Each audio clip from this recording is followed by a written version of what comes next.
Pranam, Namaste, hello, bonjour, bonsoir. Welcome in this 20th episode of Advent Calendar 2020. Bienvenue dans notre épisode, le 20e épisode de Calendrier de l'Avent 2020. Et je suis prêtre hindou Acharya Varuna Lakshmi de Paris et en France. Je vous accueille chaleureusement. Et être prêtre hindou aussi, on a un peu l'hiérarchie, comme on dit. Donc on commence par prêtre, ensuite on devient acharya, et ensuite il y a aussi les swamis, les yogis, parce qu'on n'a pas un texte sacré. Donc c'est pas comme dans la culture chrétienne où on commence par prêtre, on va devenir évêque, on va devenir cardinaux, et ensuite on va devenir le pape. Donc dans l'hindouisme, on commence par devenir prêtre, ensuite on va acquérir le titre de acharya. Et si on a envie de se détacher avec le monde et se concentrer uniquement sur notre vie spirituelle, on se détache et on devient un swami. Donc à ce moment-là, on n'est même pas attaché à sa famille, on devient un swami. Donc je suis prêtre hindou et thérapeute, donc au niveau de cardinal, je peux le dire, donc Acharya Varuna Lakshmi. Donc je vous accueille, bienvenue à vous tous dans ce vidéo de calendrier de l'Avent. Welcome to all of you from Paris, France. Myself, Hindu priest and therapist, Acharya Varuna Lakshmi. As you know, in Hindu culture also we have priest, then we get the title of Acharya. And when we decide to detach with the world and concentrate most of all on our spiritual life, and we get detached with our family, then we get the title as Swami. So that hierarchy is still also exists in European culture, like in Christian culture, that you become priest and then you become évêque, then you become bishop, and then you become the Pope. So as a Hindu priest, you can say I'm a bishop, because above me there's people who we don't have only one Pope in Indian culture. We have innumerable swamis, innumerable people who have attained a certain kind of spirituality, because it's not only about one God, as you know, the Hindu culture, and about one religious book. Donc comme vous le savez, dans la culture hindoue, le hindou Sanatana Dharma, ce n'est pas à propos un livre, un texte sacré. Donc il n'y a pas un seul le pape comme dans la culture chrétienne. Chez nous, il y en a d'innombrables papes qui ont ce titre, qui nous donnent des conseils. Donc c'est à nous de décider de suivre ce qu'on veut, celui qu'on veut. Donc parce qu'on n'a pas un seul dieu ou déesse dans la culture hindoue, on n'a pas un seul texte sacré dans la culture hindoue Sanatana Dharma. Donc c'est pour cela on a ce titre, mais dans la culture indienne aussi, comme je vous disais au début de notre vidéo, on a cette hiérarchie. On commence par prêtre, on est pandit, ensuite on devient acharya, et ensuite on devient aussi swami, yogi, on se détache avec ce qu'on veut. So I welcome you wholeheartedly, and especially in our today's video also, something's very special. We are going to talk about light, how light plays an important role, how the fire plays an important role in our life in the Hindu culture. Donc aujourd'hui, on va parler de cette lumière, cette feu qui est dans notre corps, qui est autour de nous, cette feu spirituel. On va parler de ça dans cette vidéo.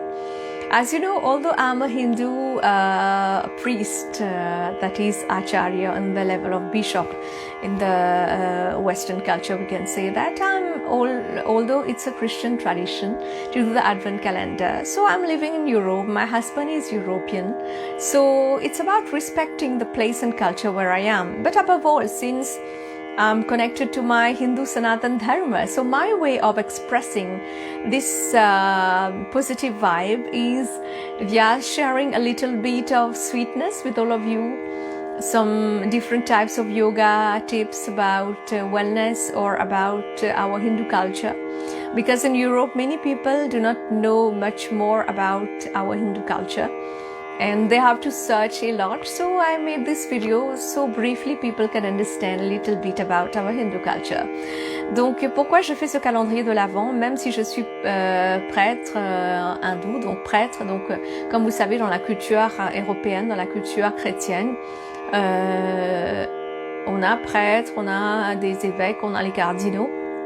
Donc je suis au niveau cardinaux, donc je suis acharya. Donc même si je suis de la philosophie indienne, hindoue, puisque je vis en Europe et je respecte la culture européenne, surtout la culture française, et mon mari aussi est européen, donc à ma façon, je suis en train de partager cette bonté, cette joie de vivre dans ce calendrier de l'Avent, en partageant un peu de messages par rapport aux différents types de yoga, de bien-être et de différents, et spécialement un peu plus de connaissances par rapport à la culture hindoue, Sanatan Dharma. Et comme vous savez, cette année est très spéciale pour moi, 2020, 20 ans de carrière en tant que grand prêtre, en tant que cardinal hindou, Pandita Acharya, et thérapeute aussi, et professeur de langue indienne aussi. Et cette année, j'ai fêté mes 40 ans en mai et je suis aussi devenue maman. Donc c'est une année, même si on est en train de tous passer des moments difficiles, on est tous en train de faire face des moments difficiles, il faut aussi ne pas oublier les bons moments, les moments qui nous apportent un peu de courage, un peu de joie de vivre. Donc c'est pour cela aussi que je fais ce calendrier de l'Avent. So as you know, this year is very special for me. Although we are facing so many difficulties, it's also to remind us about the positive moment that we have also in our life, because without thinking about that, we won't get courage. So 2020 is also a time to celebrate my 20 years of experience as Hindu priest, as we can say in the European culture, the title of bishop like Acharya. It's a time to celebrate also my 20 years of experience as therapist and also as Indian language teacher. And also this year I celebrated my 40th birthday in May, and I became mother of my cute son Kalyan. So although we are facing so many difficulties, it's time to think about all the good moments that we have, because that is going to give us courage. So I think of all of us, I pray for all of us, and loads of love and courage for everyone, because we are all in a difficult situation. My love and blessings to all. Je pense à nous tous, parce qu'on est tous en train de faire face à ce moment extrêmement difficile, et que les énergies nous donnent beaucoup de courage. Je vous envoie beaucoup d'amour et beaucoup de bénédictions. Merci de partager ce vidéo. Ensuite, après l'avoir regardé live, vous pouvez aussi le regarder encore une fois sur ma page YouTube Kalyana Vastu. Thank you for joining me here, watching live. You can also watch it again, my video, on my YouTube page, Kalyana Vastu. As you know, my video is English and French, also sometimes in Hindi, and these languages are not my mother tongue. So, born in Mauritius, I've done my studies in India, also in Europe, here in Paris, France. At home, I used to speak Bhojpuri, which is an Indian language, and also Hindi. So in Mauritius, we also speak Mauritian Creole. So I would humbly request you to kindly forgive me for my mistakes in expressing myself in English languages and in French language, and to concentrate on the views that I'm trying to share. Comme vous le savez, mes vidéos sont en anglais, en français, aussi en hindi, qui ne sont pas mes langues maternelles, et puisque je suis née à l'île Maurice, j'ai fait aussi mes études à l'île Maurice, aussi en Inde, et ainsi que aussi en France, en Europe.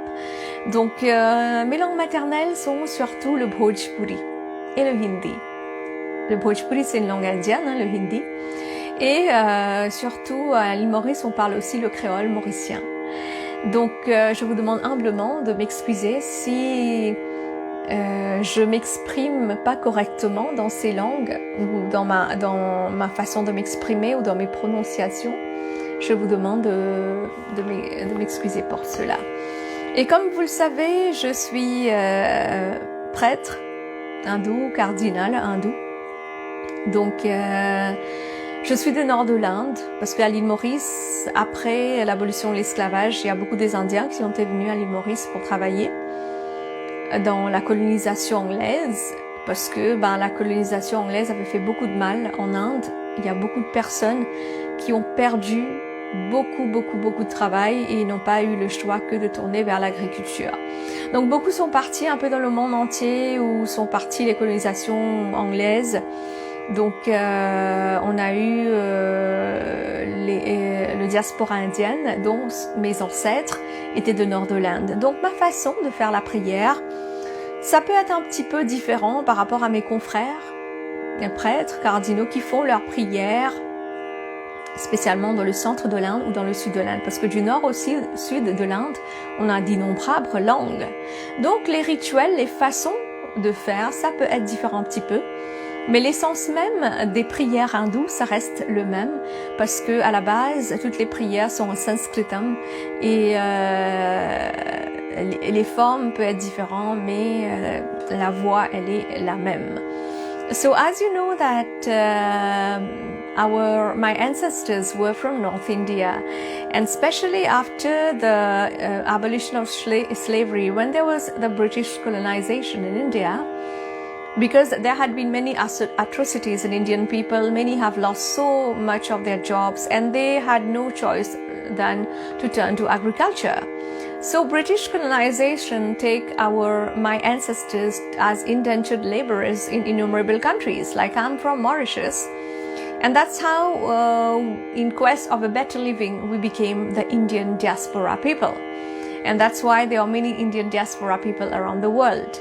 And so my ancestors were from North India. So in North India, the way as a Hindu priest, as a bishop, a priest, as we can say in the Christian culture. So my way of doing prayers may differ a little bit from my other brother priests who are doing it in the center of India or in South India. The rituals may change a little bit, but as you know, from North to South India, there are so many innumerable languages, right? So the essence of the prayers, they remain the same, and because all the prayers are in Sanskritam, and the prayers above all is about the same way, the same path. So I welcome you all wherever you are. I salute your soul, the representation of the divine in you. Je salue votre âme, la représentation du divin qui est en vous. Et aujourd'hui, on va parler du feu. Le feu, les 5 éléments, ils jouent un rôle très important sur nous. The 5 elements, especially fire, all the 5 elements play a very important role in our life. And especially in Hindu culture, Sanatan Dharma culture, when we light a lamp, it has so many significations. Quand dans la culture hindoue Sanatan Dharma, on allume une lampe, ça a beaucoup de signification, en fait. It will change the atmosphere. When you just light a lamp, you sit in front of that, and with the right kind, invoking the right kind of god goddesses, and especially when you see the flame. So whether you believe in God or not, when you light a lamp, the fire emits a positive vibe. There's a different kinds of ambience, and if you just sit side by side around the lamp and you meditate, you will definitely evolve spiritually. Donc dans la culture hindoue Sanatan Dharma, tout ce qu'on fait quand on fait des prières, ou même le matin quand on va se réveiller pour faire les prières, on va allumer une lampe. Même si vous n'êtes pas croyant ou pas croyant, Juste quand on va allumer une lampe, en regardant la flamme, même si vous ne croyez pas en Dieu, en des énergies, vous allez voir, ça va créer une ambiance vraiment positive, en fait. Et si vous allez vous asseoir à côté de cette lumière et méditer, vous allez voir, ça va faire d'innombrables effets positifs sur vous. So when we are lighting a lamp in Hindu culture, there's a huge amount of positive vibe around us. And at the same time, when we are lighting a lamp in Hindu culture, I've made another video about that, there are different types of lamps. There are different types of oil that you can use, so you can watch the video on my YouTube page. J'ai fait d'autres vidéos sur ce sujet, donc si vous avez, quand vous allumez les lampes, quel type de matière que vous pouvez allumer pour quel type de bien-être ou d'évolution spirituelle, ou quelle huile vous pouvez utiliser pour que ça vous apporte de la positivité et du bien-être. Donc, vous pouvez regarder ce vidéo que j'ai fait sur ma page Kalyana Mastu sur YouTube. So today I'm talking about the fire element. How this fire element plays a particular effect on our physical, emotional and sexual and spiritual level. Donc aujourd'hui, je vais vous parler du feu. Comment ce feu fait un effet spirituel, émotionnel, sexuel et psychique sur nous, psychologique. So it's like just by lighting a fire, you know, when you were a kid, you were playing in the forest, you wanted to light a fire, you light a fire, you sit around, you sing together. That brings a wonderful positivity. Right? So quand on était petit avec des amis ou avec les aînés dans la forêt, si vous avez allumé un peu de feu, même s'il faisait chaud, hein, même le jour ou la nuit, quand on allume ce feu, on a envie de chanter à côté, on se sent bien en fait. And in Hindu culture, we light fire to do home, to do yajna, to do puja. Et dans la culture hindoue Sanatana Dharma, vous allez voir qu'il y a beaucoup de personnes qui suivent cette culture hindoue, de foi hindoue. Ils vont allumer du feu dans la maison ou dehors dans la cour. Et on va allumer ce feu. On va faire avec d'offrandes, avec beaucoup des herbes ayurvédiques, thérapeutiques, qui vont nous purifier l'atmosphère. So when we are lighting, we are doing a yajna, a puja, a prayer with lighting the fire by putting Ayurvedic herbs in that is going to heal ourselves and bring positive vibe and purify the atmosphere.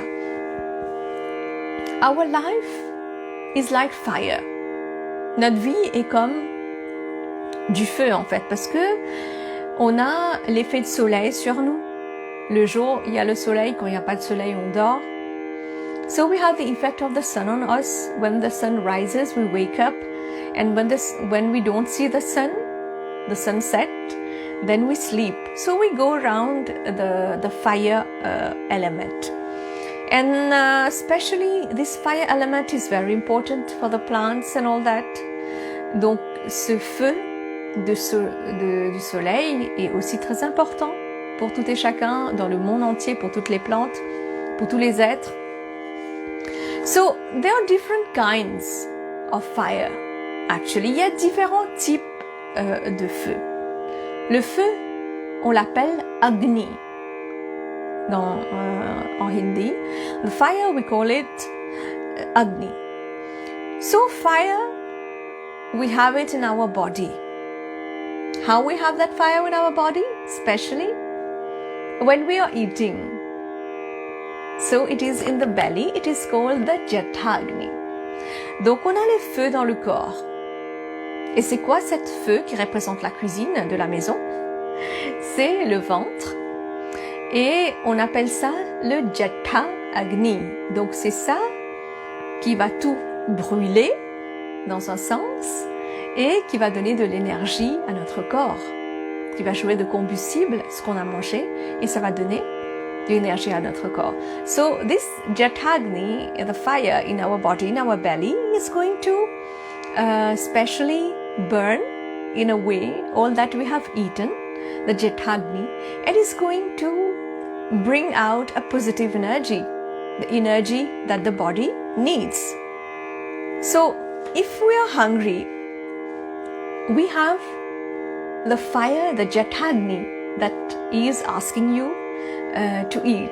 Donc quand vous avez faim, c'est le feu de la faim qui est en train de vous appeler, de vous dire que j'ai envie de manger. Le corps, il a besoin de combustible, il a besoin de quelque chose pour encore pouvoir donner de l'énergie. And especially when you're very hungry, extremely hungry, you won't bother about being spiritual or not being spiritual, or about being sexual. Just you're going to focus on your Jatagni because you're hungry. Donc quand on a très faim, on a extrêmement faim, à ce moment-là, on va pas concentrer sur notre vie spirituelle. À ce moment-là, on va pas pouvoir faire des prières, on va pas pouvoir se concentrer en fait. Ou on va pas pouvoir se concentrer dans notre vie sexuelle aussi. On va devoir combler notre Jatagni parce qu'on a faim. Et si on arrive à avoir le contrôle sur notre faim, parce que souvent, dans toutes les cultures, on va voir, on va rester carême, on est carême. Donc c'est une façon de contrôler son Jatagni, ce feu de faim. So in many culture, you're going to see many people fast. In Hindu culture also. So in Hindu culture, it is said why we fast. It's also to detox the body, but above all to have control over your hunger, because you'll be able to control your hunger, the Jatagni of hunger.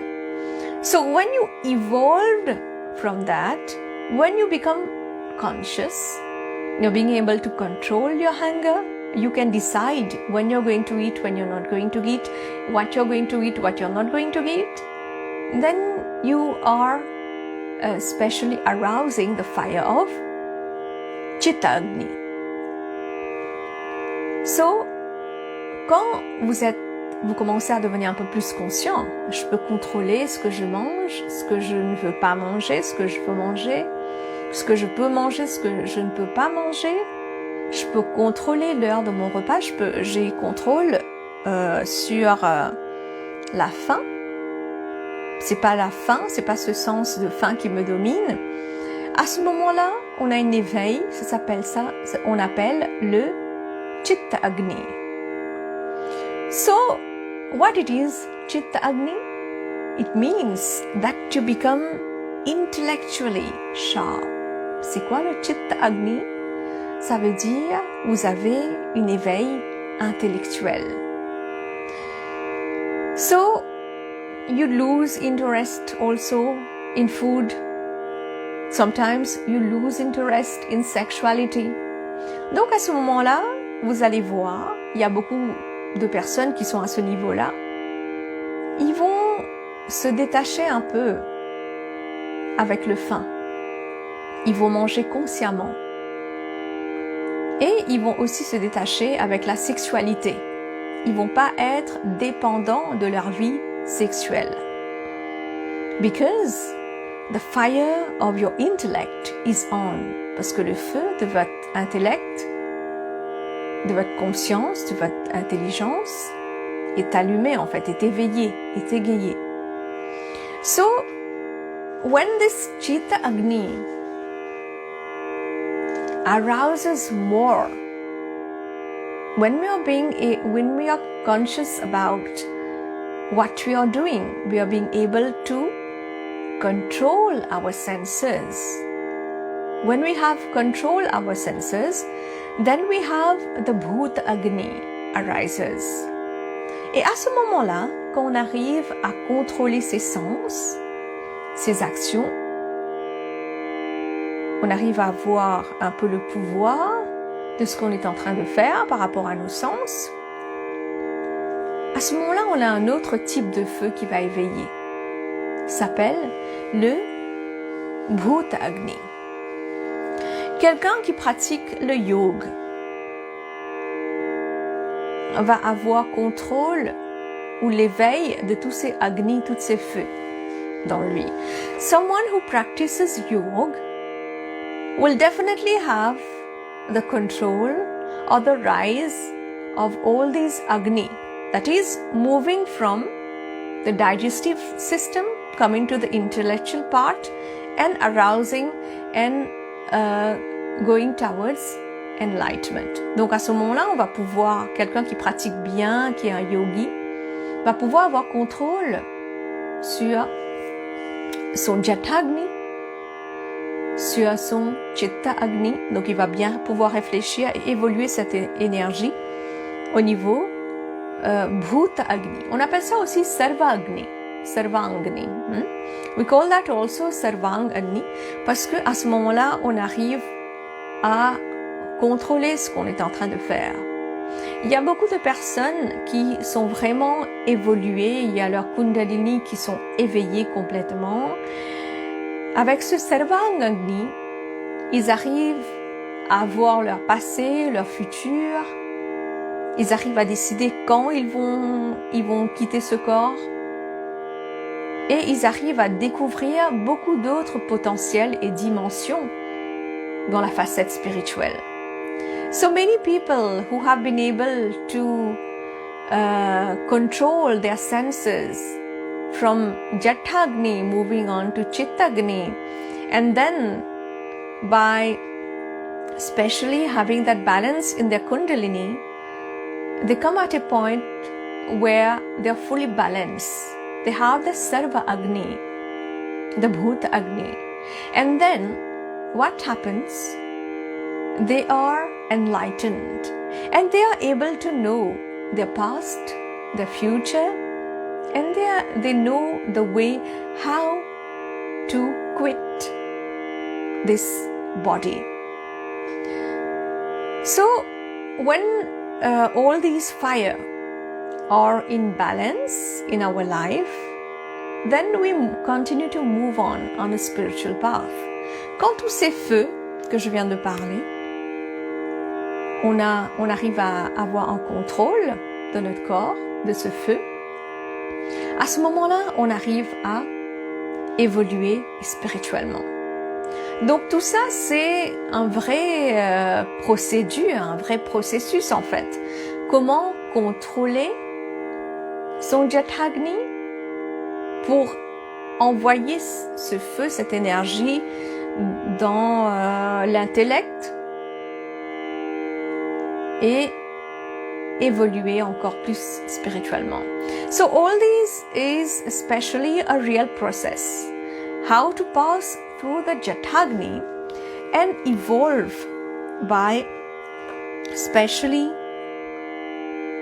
invoking all the energies in your body, channelizing all the energies in your body from Jatagni to Bhutagni and Sarva Agni. So when we are able to control our digestive system, when we are being able to control our senses of what we are eating, then we are being able to control so many things in our life. Donc quand on arrive à contrôler notre Jatagni, ce qu'on est en train de manger, ce qu'on est en train de faire, à ce moment-là, on arrive à contrôler beaucoup de choses dans notre vie. Parce que le Jatagni, le feu de notre système digestif, c'est quelque chose qui est vraiment puissant. Si on nous laisse pendant quelques jours comme ça, sans manger, à ce moment-là, il y a quelqu'un qui vient, il veut vous donner beaucoup d'argent. Vous n'allez pas en vouloir, parce que vous avez besoin de manger. Vous allez dire non, ce que je veux, c'est manger. So if we leave someone for some days without food. And we bring money in front of that person, innumerable money, that person won't accept because at that time we become very, very hungry. And what is more important to us at that time is food. So it's not about quitting food, it's about conscious eating. Donc ce n'est pas à propos d'arrêter de manger, de faire un régime pour évoluer spirituellement, non. C'est d'être conscient de ce qu'on est en train de manger pour qu'on puisse contrôler notre Jatagni so that we can control our Jatagni. And when the Jatagni will be in control, we will arouse the fire element in our Chitta Agni, our intellect fire. It's like a bulb, it will turn on.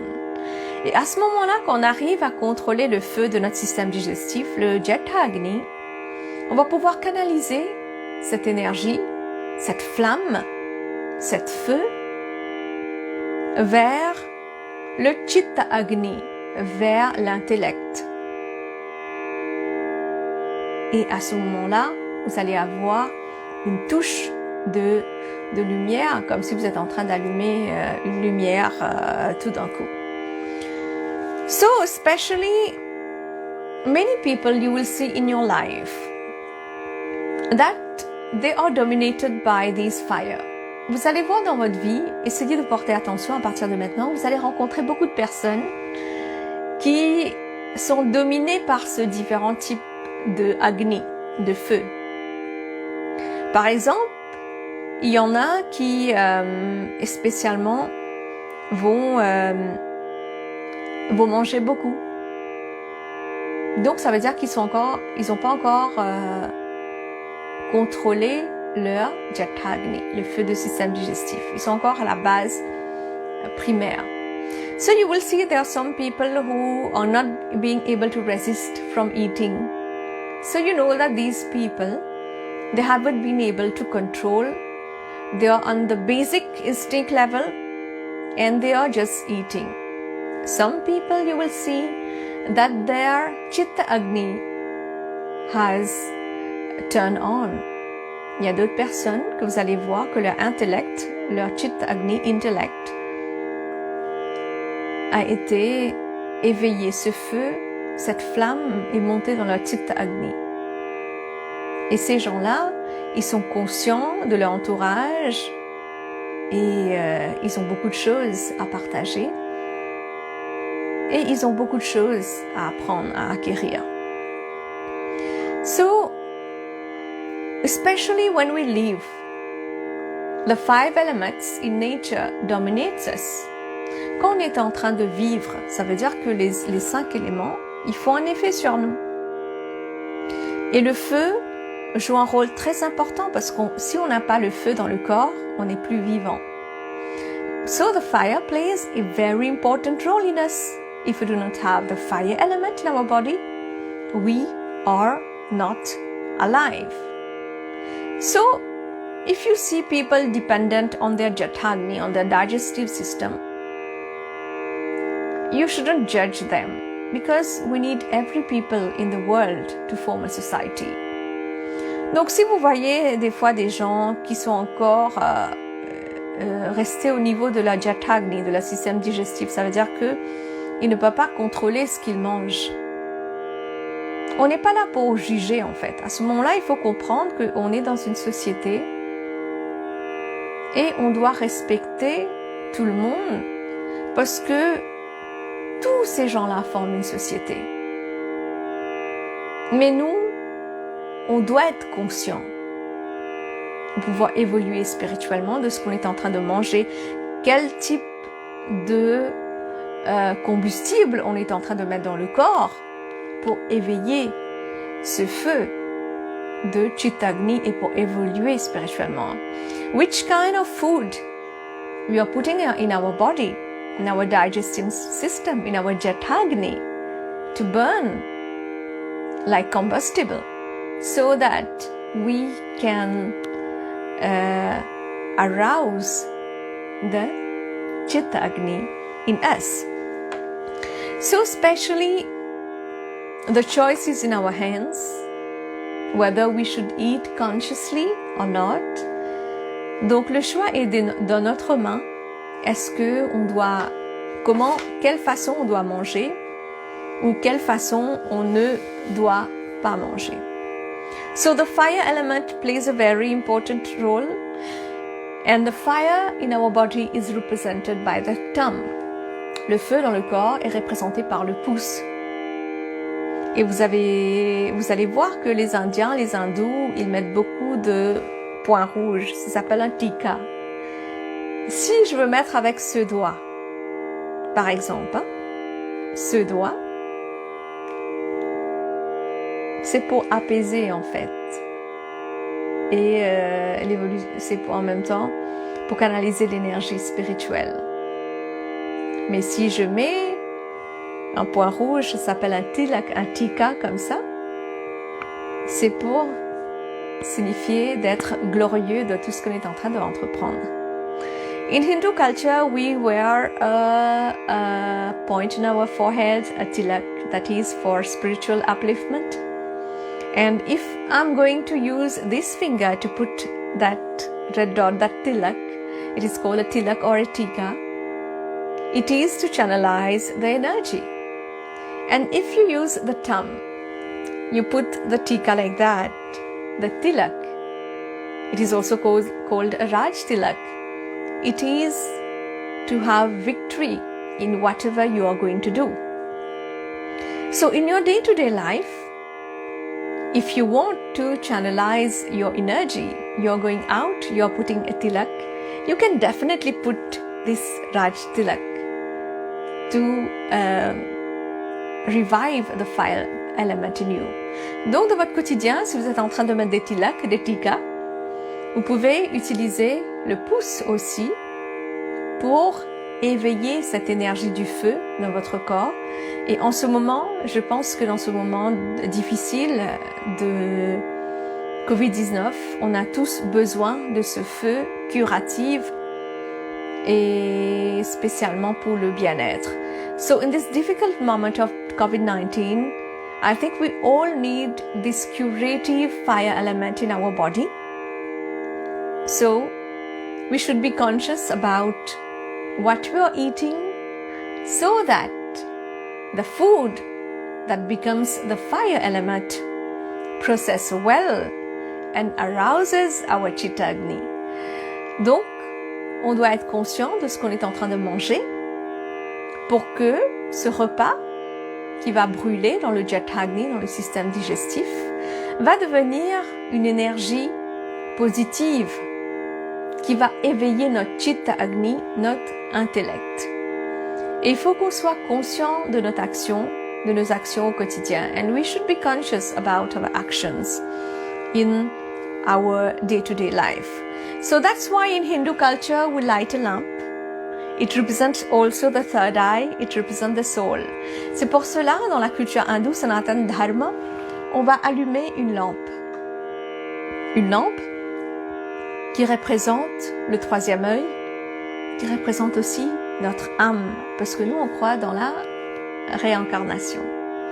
So I thank you all for joining me today, and I'll try to catch you tomorrow around same time. Je vous remercie d'être avec moi aujourd'hui, et je vais essayer de vous voir demain environ même heure.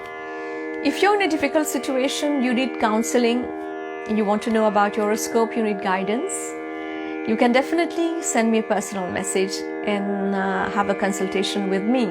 Si vous avez besoin de conseils, vous êtes dans un moment difficile, vous voulez connaître un peu par rapport à votre astrologie, votre horoscope, vous pouvez évidemment me contacter par un message personnel et prendre un rendez-vous pour une consultation.